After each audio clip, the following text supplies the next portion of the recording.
Bonjour à tous et bonjour à toutes. Aujourd'hui, je vais encore vous faire une petite métaphore. Voilà, encore une métaphore que j'utilise souvent en cabinet. Cette métaphore, je l'utilise dans le cadre de l'anxiété, surtout pour le tag de l'anxiété généralisée. L'anxiété généralisée, j'ai déjà fait une vidéo pour expliquer c'est quoi le tag. Si vous voulez redécouvrir cette vidéo, elle est sur YouTube dans la playlist troubles anxieux, anxiété et troubles anxieux. Alors, dans le tag, c'est la maladie du souci.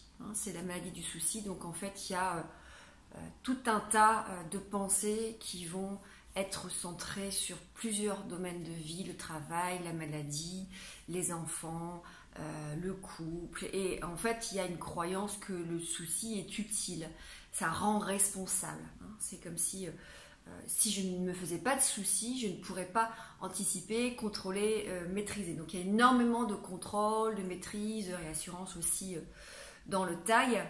Qu'est-ce que je voulais aussi vous dire par rapport au tag? Oui, il y a aussi une intolérance à l'incertitude, à l'imprévu. Donc justement, il faut aller s'exposer à des nouvelles choses. Moi je dis souvent, voilà, prenez une nouvelle route, allez tester de nouveaux restaurants, tester des choses nouvelles. Parce qu'en fait, dès qu'il n'y a pas de maîtrise, dès qu'il n'y a pas de contrôle, on est en stress. Là où il faut justement s'exercer à aller tester des choses nouvelles, prendre des décisions, voilà, tester des nouveautés.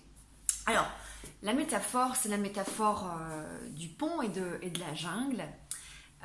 Donc c'est ce monsieur là qui s'apprête à traverser la jungle, et puis juste avant de traverser la jungle, on lui dit oui mais attention, il y a une rivière dans la jungle, donc attention à toi.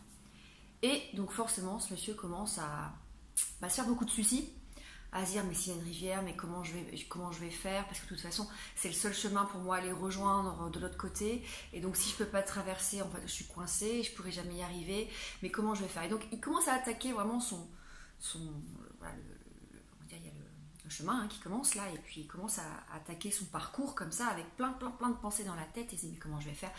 Et du coup il dit bah c'est pas grave, je vais prendre ce qu'il faut pour construire un pont. Donc il commence à couper des lianes, il commence à couper du bois, puis forcément il charge son sac à dos, et il se charge, et plus il se charge, plus il est épuisé, puis il lutte, puis il perd de l'énergie, et il continue à se dire, et puis le pont je devrais le faire comme ça, je devrais le faire comme ça, puis il me faudrait peut-être ça, donc il va chercher une autre liane, puis il dit tiens il faudrait du liant, il prend un peu de bout de terre, et il se charge, et forcément il arrive, il est de plus en plus épuisé, fatigué physiquement et psychologiquement, parce qu'en fait il a tenté des tas de scénarios en fait dans sa tête, comment je vais m'y prendre et quel type de pont je vais faire.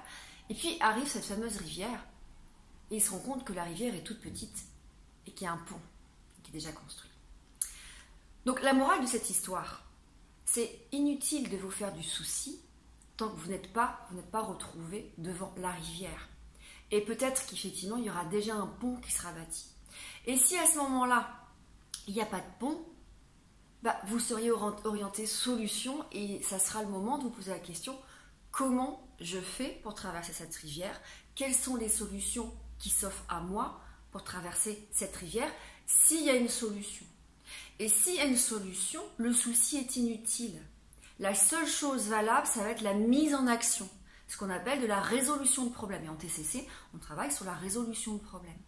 Donc, le souci n'a pas d'utilité, ou c'est une fausse croyance. D'ailleurs, en TCC, du point de vue cognitif, on va travailler sur les fausses croyances liées à l'utilité du souci. Pourquoi j'ai l'impression que me faire du souci me rend responsable ou que c'est utile? Parce que ça me paraît de mieux me préparer, de contrôler. C'est souvent des fausses croyances, parce que quand on se rend compte, on se retrouve dans des situations imprévues, on se rend compte qu'en fait, on a les compétences, on a les ressources, et qu'on sait en fait très bien s'en sortir.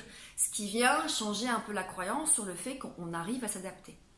Et puis, en dernier recours, effectivement, c'est la résolution de problème. Attendez d'être devant le problème, excusez-moi, c'est le matin, j'ai un petit peu de... Attendez d'être devant le problème, et à ce moment-là, vous vous rendrez compte que peut-être il y a des solutions, et s'il y a des solutions, on se met en action, on fait de la résolution de problème.